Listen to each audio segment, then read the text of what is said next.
One more stop at Lahoma. We're meeting up with Brian Arnall. And Brian, what are you telling producers today? So at the stop, we're at a really neat demo looking at the nitrogen use efficiency of a couple of the lines. We're looking at one of the experimentals, 13625 versus Gallagher.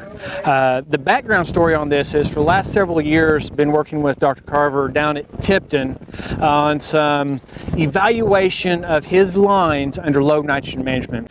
The nutrient management strategy has always been, don't let nutrients limit my genetics. Okay. So very few of the wheat lines that have ever come out of any of the institutions have been evaluated under poor nitrogen or poor nutrient management.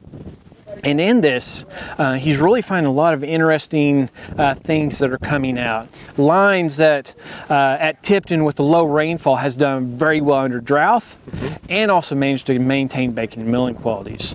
And so in the near future, as the breeding program goes and the nutrient management program starts combining with them, he's maintaining his elite lines under or low nitrogen management, which down at Tipton is only 25 pounds of nitrogen. Wow. And then we're going to expand that and look at them under other environments across the range of nitrogen rates to see what they do under low, medium, and high nitrogen management. How well do they compete against our high-yielding cultivars? And are they maintaining that baking and milling quality, high standard of baking and milling quality across the range of environments? Well, and this is a perfect time to start thinking about that because the price of wheat is, fluctuating kind of lower. Yeah. And you have those producers that say, is it worth putting the effort into the field if I'm not going to get a crop? And so that's really one of the main points both myself and Dr. Anderson have been making is that so the NUE work with the breeding program is definitely not to reduce the amount of nitrogen. In fact, that's probably greatly limiting our price that we're getting for the wheat is the poor nitrogen management or low nitrogen management and poor baking milling qualities.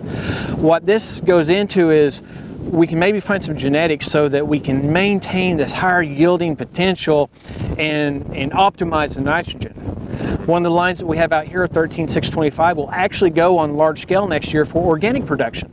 Organic producers are going to grow 40 to 50 acres of this wheat for organic bread production. Right. So that means low input. The organic system can be low input if they aren't using animal manures. And so if we can have a organic wheat cultivar coming out of Oklahoma State that's great for baking and milling quality, it's a really good niche market for some of our producers. So this crop's going to be done here in the next 3 weeks. What should producers be looking at as soon as the crop comes off? So as soon as the crop comes off, soil sample. Right. If you've got historic soil samples and they come in at a marginal pH in that 5.5 range, really consider grid sampling. That's very important. I've got some great data that I'll share with the group later on about how our soils are varying across the state.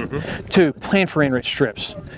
This year, guys that have been running enriched strips for the last 8 years have been averaging about 1.2 pounds of N per bushel.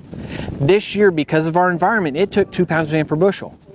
It shows that nitrogen demand changes from year to year. Some years we need less, some years we need more. The strip is the only way we know that and to be economical.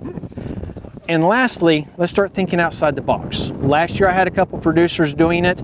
They're going on Craigslist about this time of the year and buying old grain drills that were sitting behind barns in the woods, in the Johnson grass, and using them to put down their pre-plant nitrogen urea source in no-till. They didn't want to use anhydrous, they don't want to work up that, but getting nitrogen in the ground is so important. Thank you much, Brian. Brian Arnall, soil nutrient specialist here at Oklahoma State University.